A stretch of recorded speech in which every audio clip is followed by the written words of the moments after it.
오늘도 계속해서 계시록의 말씀을 함께 나누게 되었습니다. 지난주에는 이 계시록에 대해서 누가 어디에서 썼는지까지 이렇게 함께 말씀을 나눈 적이 있습니다. 누가 썼죠? 요한이 어디에서? 반모섬에서. 여러분, 반모섬은 이곳에서는 도저히 요한계시록의 말씀을 쓸 수 없는 상황입니다. 이 반모섬에서는 요한계시록의 말씀을 통해서 누군가를 세워주고 걱정할 때가 아니라 내 신앙 하나 지키기에도 버거운 곳, 그것이 지금 이 사도 요한이 유배당한 반모섬입니다. 반모섬은 단순히 사도 요한이 유배를 당한 것이 아니라 그곳에서 무엇을 하고 있죠? 강제 노동에 징용되고 있습니다. 반모섬은 당시에 근동에서 쓰이는 모든 돌들을 그곳에서 채집을 해서 건축도 하고 또 도로도 놓고 이렇게 하게 되었는데, 그 사도 요한은 이 반모섬에 단순히 유배만 당하는 것이 아니라 낮에는 이 돌을 쪼고 옮기는 강제 노동에 이렇게 동원이 되었습니다. 학자들의 이야기에 따르면 당시 요한의 나이가 몇 세냐? 약 100세 정도가 되었을 것이다. 우리도 100세 정도 되면 기력이 쇠하고 내 몸 하나 건사하기도 힘든데, 그 노인 어르신을 이 돌을 쪼고 돌을 나누는 일을 시켰습니다. 이 가운데에서 내 신앙 하나 지키는 것, 내 건강 하나 돌보는 것도 정말 버겁고 힘이 듭니다. 그럼에도 불구하고 이 사도 요한이 그 어려운 상황 가운데에서도 계시록의 말씀을 통하여 교회를 붙잡아주고 세워주고 있습니다. 도대체 어떻게 이 반모섬에서 요한은 내 신앙을 지켰을 뿐만 아니라 어렵고 힘든 가운데에서도 누구의 신앙을 붙잡아주고 일으켜주고 지켜주는 그런 사명을 감당할 수가 있었을까요? 왜 그렇지요? 그것은 요한이 다시 예수를 바라보았기 때문입니다. 반모라는 섬에서 주의 날 나팔 소리 같은 큰 음성이 나서 돌아보았을 때에 그곳에 계신 예수를 바라볼 때에 요한은 다시 일어날 수 있었습니다. 회복은 다시 예수를 바라보는 것인 줄로 믿습니다. 그런데 요한이 바라본 그 예수님은 어떤 모습입니까? 십자가에 못 박히신 초라하신 예수님, 가시관을 쓰시고 채찍에 맞으셔서 쓰러지시는 예수님, 요한의 기억 속에 있었던 그 마지막 예수님의 잔상입니다. 그런데 요한이 다시 바라본 그 예수님은 완전히 다르신 분입니다. 그 머리는 눈과 같이 희고 눈은 불꽃처럼 이글거리고 그 입에는 양날 가진 검이 나오는 그 예수님을 보고 요한이 어떻게 했습니까? 죽은 것과 같이 되었더라. 예수님의 그 위용 앞에서 예수님이 얼마나 다른 모습, 완전히 새로운 그 위용 있는 모습이 요한 앞에 펼쳐지던지 요한이 그 앞에서 발 앞에 엎드려 죽은 것과 같이 되었다, 이렇게 말씀하고 있습니다. 여러분, 이 부활의 주님 요한이 바라본 예수님은 지금 나와 함께 하고 계시는, 나를 붙잡고 계시는 그 예수님이 되시는 줄로 믿습니다. 그 위엄 있는 예수님이 무엇을 하느냐 보았더니 7별을 붙잡고, 그리고 뭘 하고 있죠? 7 촛대 사이를 거닐고 있다. 위엄 있는 예수님이 하늘에서 가만히 아래를 지켜보고 계시는 것이 아니라 7별, 7별은 초대교회의 7 사자 성도를 의미합니다. 우리 주님은 위엄 있는 모습으로 그 보좌에 앉아 계시는 것이 아니라 지금 무엇을 하고 있다고요? 성도들을 그 오른손에 붙잡고 있습니다. 그리고 그분이 7 금촛대 사이를 거닐고 있다. 이 금촛대는 7 교회니라. 교회를 거닐고 있습니다. 여러분, 이 밤 금촛대 사이를 거니시는 주님이 우리 시온 영광교회 예배 자리 가운데에도 거닐고 계시는 줄로 믿습니다. 우리 각 사람 자리를 헤집고 다니시면서 격려하시고 어루만 주시고 회복시키시는 주님의 은혜가 있는 이 자리가 되심을 믿음의 눈으로 바라보는 우리 교우들이 될 수 있기를 주님의 이름으로 축원합니다. 지난주에 우리는 누가 어디서까지 나누었습니다. 그러면 편지를 쓸 때 누구에게 보내는지를 알아야 되지 않겠습니까? 이 요한계시록을 누구에게 보내는지 오늘 본문을 통해서 우리가 함께 나누게 될 터인데, 누구에게 나누느냐? 우리 1장 11절 말씀입니다. 1장 11절에 있는 말씀 같이 한번 읽어봅시다. 자, 시작. 이제 내가 보는 것을 두루마리에 써서 에베소, 서버나, 버가모, 두아디라, 사데, 빌라델피아, 라우디아게아 등 7 교회에 보내라 하시구로. 아멘. 지금 사도 요한이 누구에게 요한계시록의 편지를 보내고 있습니까? 네, 7 교회, 아시아에 있는 7 교회입니다. 아시아. 이 아시아, 그러니까 우리가 살고 있는 한국, 일본, 중국, 여기 아시아, 여기에다 보냈나, 여기를 가리키나 이렇게 생각할 수 있는데, 이 아시아는 어떤 의미가 있느냐? 당시 세계의 중심은 로마였습니다. 로마를 중심으로 아스는 동쪽, 아는 땅입니다. 동쪽에 있는 땅. 로마를 기준으로 했을 때 동쪽에 있는 땅이 바로 아시아. 이 아시아에 보내는 편지, 그 중에서도 그 7 교회 가운데에서도 오늘 2장 1절부터 우리가 함께 나눈 말씀은 에베소 교회에 보내는 대목이 오늘 본문의 내용입니다. 여러분, 에베소 교회 많이 들어보셨습니까? 네, 에베소 교회 알 것도 같고 모를 것도 같고. 네, 이 에베소 교회는 바울이 이 3년 동안 목회했던 교회입니다. 사도행전 19장에 가면 바울이 처음으로 에베소에 도착하게 되는데, 3년 동안 이곳에서 바울이 무엇을 하느냐? 두란노 사역을 펼치게 됩니다. 우리 두란노 경배와 찬양은 잘 아는데 두란노 사역, 이게 뭘까 궁금할 수 있는데, 그동안 바울은 찾아가서 복음을 증거하는 첫 번째 바울의 전도 방법은 찾아가는 복음 전도였습니다. 그런데 3차 전도 여행이 지나면서 바울은 내 혼자 감당하는 것보다는 학생들을 두란노 소원으로 불러 모아 훈련해서 그들을 각 지역으로 보내서 지도자로 세우면 훨씬 효과적이겠다, 이런 생각이 들었습니다. 그래서 3차 전도 여행 에베소에서는 이 두란노 소원을 세워서 신학생들을 양육하는 일들을 에베소에서 감당을 했습니다. 그리고 이 에베소에서 두란노 소원이 얼마나 은혜가 넘치고, 그리고 두란노 소원이 맞다는 것을 증명하기 위해서 에베소에서 성령의 역사와 표적이 나타나게 됩니다.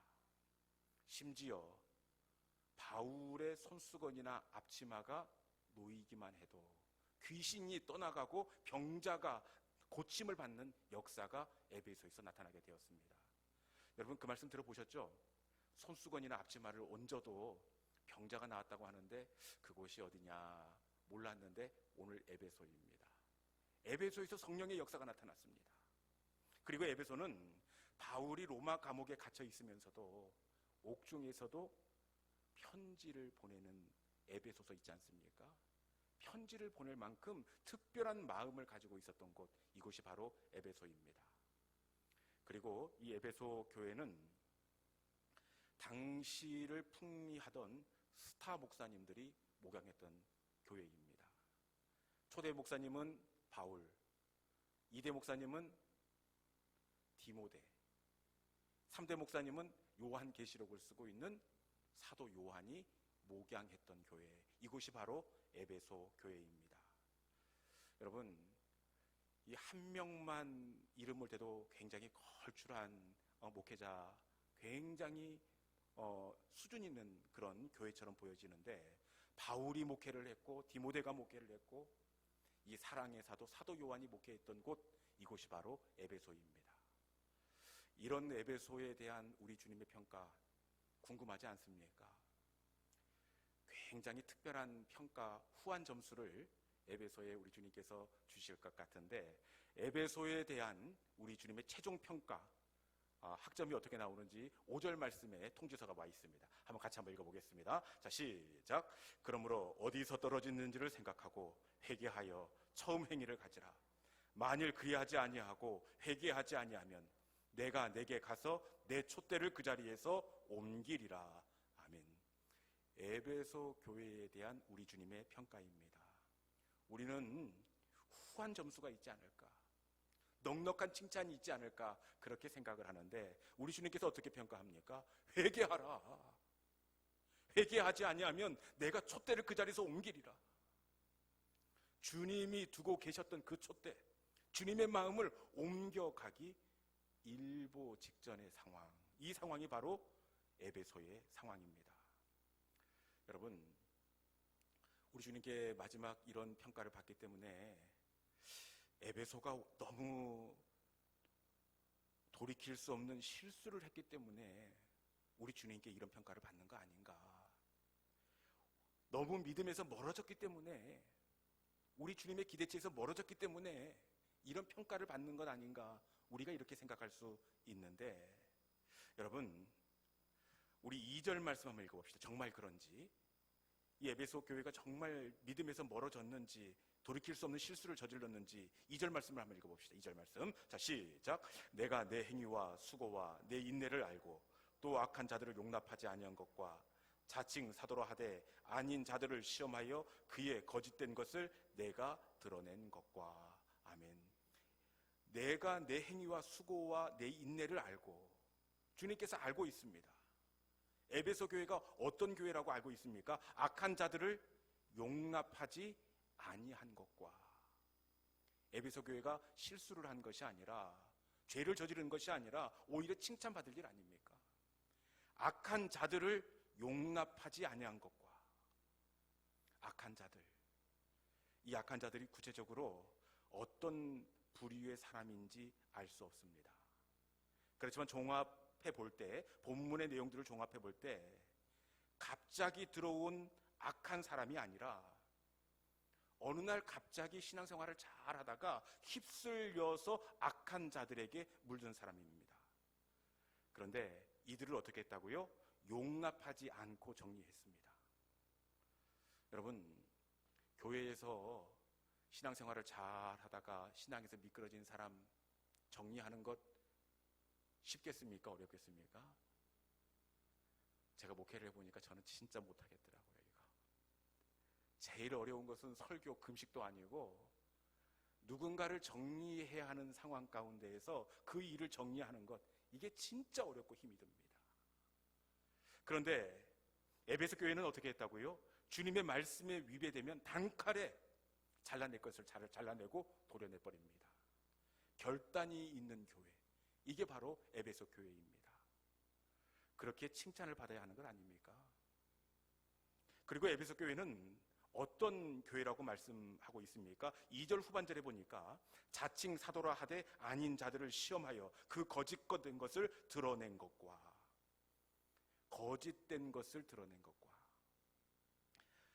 에베소 교회는 결단력만 있었던 것이 아니라 진짜와 가짜를 구분하는 영적인 분별력과 실력을 갖추고 있습니다. 당시 초대교회를 가장 어렵게 하는 것이 바로 자칭 사도, 교회 가운데 찾아든 거짓 교사들입니다. 고린도 교회도 거짓 교사 때문에 힘이 들었고, 그리고 버가모 교회도, 다른 교회들 모두가 거짓 교사들 때문에 홍역을 치루었습니다. 그런데 에베소 교회는 어떻게 되었다고요? 참과 거짓을 구분할 줄 아는 영적인 실력과 분별력을 가진 교회였습니다. 그렇기 때문에 회개하라, 회개하지 아니하면 책망을 받을 것이 아니라 칭찬을 받아야 하는 것 아닙니까? 더군다나 주님께서 이렇게 책망하시는 것을 이해할 수 없는 대목이 있는데 3절 말씀 한번 같이 읽어보겠습니다. 3절, 자, 시작. 또 내가 참고 내 이름을 위하여 견디고 게으르지 아니한 것을 아노라. 아멘. 칭찬받을 일 아닙니까? 참고 내 이름을 위하여 견디고. 여러분, 당시 얼마나 박해와 위험이 있었던 시대였습니까? 그런데 에베소 교회는 주님의 이름 때문에 박해를 참고 견디고 그리고 믿음의 경주에 게으르지 아니하였습니다. 예수님 때문에 손해를 보고 힘에 붙이도록 수고하고 인내하는 교회였습니다. 여러분, 이러면 착하고 잘하였도다 충성된 종아 칭찬해야 하는 것 아닙니까? 그리고 우리 6절에 있는 말씀 한번 같이 읽어봅시다. 6절 마지막으로, 자 시작. 오직 내게 이것이 있으니 내가 니골라당의 행위를 미워하는도다. 나도 이것을 미워하노라. 아멘. 에베소 교회가 무엇을 했다고요? 니골라당의 행위를 미워했습니다. 니골라당. 이 니골라당에 대해서 구체적으로 어떤 당인지 이렇게 확실하게 밝혀진 바는 없는데, 대부분의 주석자들은 스데반과 함께 세워진 7 집사 중 한 사람, 이 니골라, 스데반, 빌립, 브로고로 이렇게 쭉 하면서 여기에 니골라가 한 사람 들어갑니다. 그런데 이 니골라가 이 변질되어서 만든 당, 이 당이 바로 니골라 당이 아닐까 이렇게 추측을 하는데, 이 니골라 당은 영지주의적 사상의 기초를 둔 육체의 쾌락을 조장하는 이단 사상입니다. 영지주의, 육체의 쾌락은 영혼에 아무런 영향을 주지 못한다. 예수를 믿음으로 영혼이 구원받았기 때문에 우리가 육체로 아무리 죄를 진 듯 영혼에는 아무런 영향을 주지 못한다. 지장이 없다. 그러니까 얼마나 자유합니까? 우리가 예수 믿고 영혼은 구원받았으니까 육체는 죽음에 이 땅에서 썩는 거니까 영혼만 천당 가면 되지. 그러면서 이 교인들에게 그 육체의 자유를 주는 겁니다. 여러분, 이 사상이 지금도 이어져서 구원파로 이 정신이 흐르고 있습니다. 그런데 에베소 교회는 어떻게 하고 있습니까? 내가 니골라당의 행위를 미워하는도다. 나도 이것을 미워하노라. 나도 누구입니까? 우리 주님도 그것을 미워하노라. 그러니까 에베소 교회는 주님이 싫어하는 것을 나도 싫어하는 주님의 마음을 잘 헤아리는 교회가 바로 에베소 교회였습니다. 그럼에도 불구하고 우리 주님의 최종 평가는 무엇입니까? 회개하라. 회개하지 아니하면 촛대를 옮겨갈 것이다. 주님의 평가는 책망이었습니다. 우리가 살펴보았듯이 아무리 생각해도 실력이 있고 분별이 있고 결단력이 있고 주님이 싫어하는 것을 자기도 싫어하는 정말 거룩한 교회처럼 보여집니다. 그럼에도 우리 주님의 평가는 어떻게 해요? 회개하라. 회개하지 아니하면 회개를 촉구하고 있습니다. 여러분, 왜 에베소 교회는 우리 주님께 이렇게 책망을 받고 있는 걸까요? 에베소 교회가 실력이 떨어진 것도 아니더라고요. 그렇죠? 그렇다고 에베소 교회가 뭐 죄를 지은 것도 아니에요. 보면 니골라 당을 미워하고 인내하고 박해 가운데에서도 수고하고 정말 몸부림치면서 믿음을 지키기 위해서 애쓰는 모습이 바로 에베소 교회입니다. 그럼에도 불구하고 우리 주님은 책망을 하고 있습니다. 도대체 왜 우리 주님은 책망을 하고 있을까요? 이게 오늘 설교의 포인트인데 우리 4절에 있는 말씀 같이 한번 읽어봅시다. 4절, 자 시작. 그러나 너를 책망할 것이 있나니 너의 처음 사랑을 버렸느니라. 다시 한번 읽어봅시다. 자 시작. 그러나 너를 책망할 것이 있나니 너의 처음 사랑을 버렸느니라. 아멘. 이해가 되셨습니까? 우리 주님께 책망을 받고 있는 이유는 너를 책망할 것이 있나니 너의 처음 사랑을 버렸느니라. 책망받는 것은 첫사랑을 잃어버렸기 때문입니다. 에베소 교회의 사역은 사실은 주님을 사랑하기 때문에 하는 것이 아니라 왜 하고 있죠? 그것은 의리로 하고 있기 때문에 그래요. 주님을 사랑하기 때문에 주님을 사랑하는 마음으로 신앙생활을 하는 것이 아니라 의리로 사명을 감당하고 있기 때문에 그렇습니다. 신앙생활을 안 하는 것이 아닙니다. 겉으로 보면 아주 열심히 있습니다. 주님이 싫어하는 니고라당을 그들도 미워하고 주님 때문에 참고 견디고 인내하고 있습니다. 그런데 처음 사랑을 버렸노라. 에베소 교회는 처음 사랑을 버렸습니다. 아예 사랑이 없었다 그렇게 되어 있지 않고 처음 사랑을 버렸다. 처음은 주님에 대한 사랑 때문에 인내하고, 주님의 사랑 때문에 주님이 싫어하는 것을 나도 싫어하고 그렇게 거부했습니다. 그런데 처음 사랑을 버렸노라. 첫사랑이 식어지고 말았기 때문에 그렇습니다. 이어지는 5절에도 보면 어디서 떨어졌는지를 생각하고 처음 행위를 가지라. 언제 떨어진지도 모르게 첫사랑이 희미해지고 말았습니다. 그럼에도 불구하고 보이는 신앙의 모습은 완벽합니다. 여러분, 에베소 교회가 마지막 최종 책망의 평가를 받는 것은 신앙의 모습이 없었기 때문이 아니고 죄를 짓지 않았기 때문이 아니에요. 그것은 책임감으로 의무감으로 그 신앙의 자리를 지켰기 때문입니다. 믿음의 자리는, 신앙의 자리는 책임감으로 감당하는 것이 아닙니다. 믿음의 자리는 의리로 지키는 것이 아니라 사랑으로 감당해야 하는 자리가 바로 신앙의 자리, 믿음의 자리가 되어야 할 줄로 믿습니다.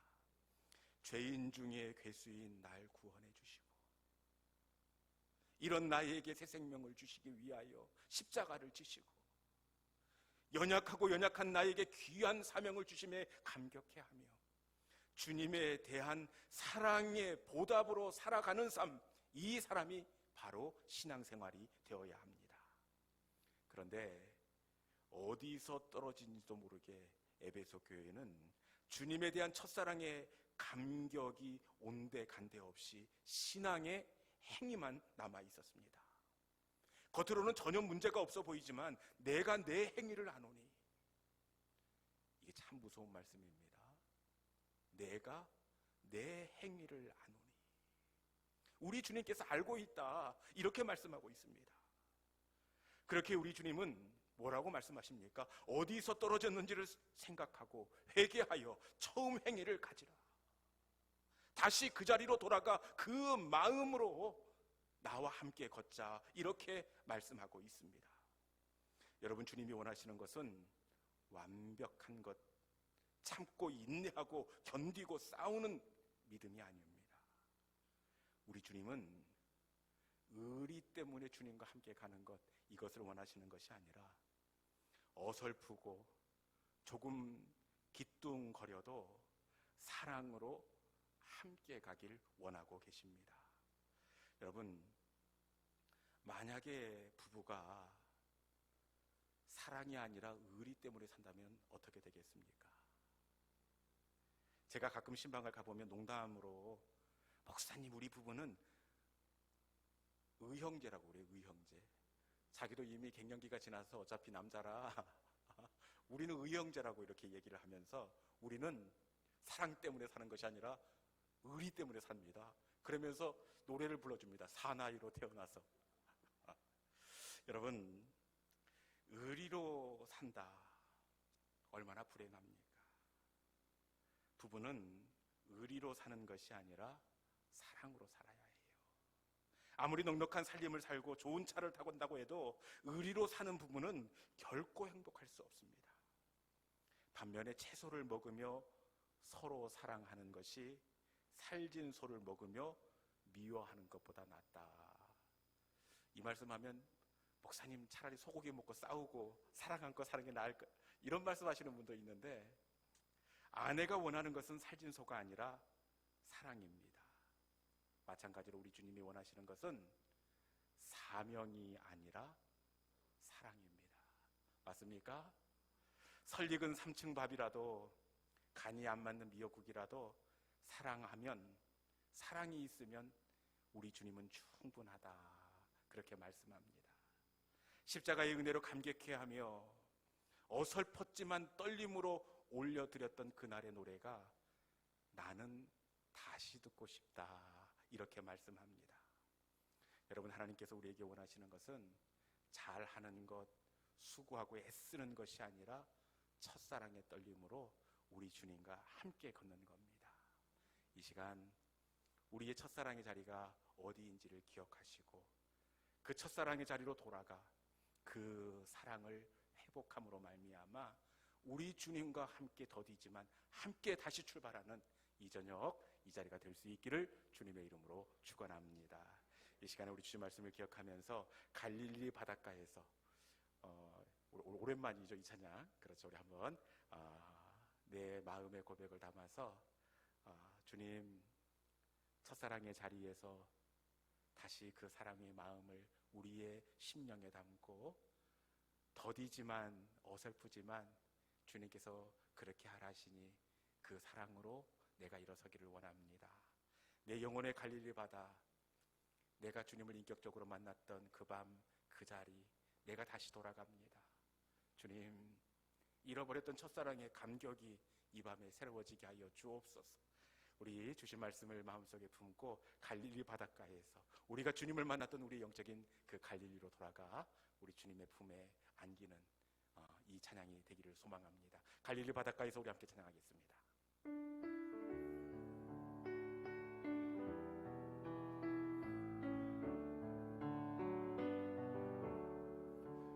갈릴리 바닷가에서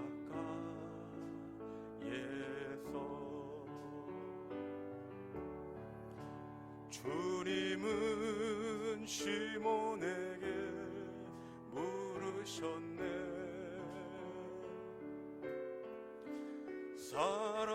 사랑하는 시몬아, 넌 날 사랑하느냐? 오 주님, 당신만이 아십니다. 다시 한번 할 거예요. 갈릴리 바닷가에서, 갈릴리 바닷가에서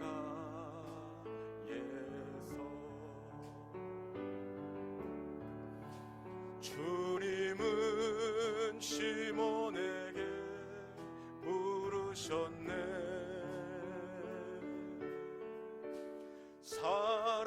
사랑하는 시몬아, 넌 날 사랑하느냐?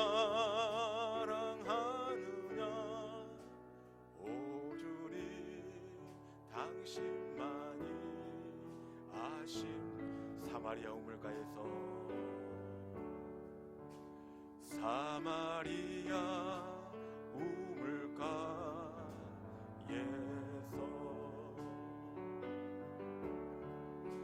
주님은 여인에게 물으셨네.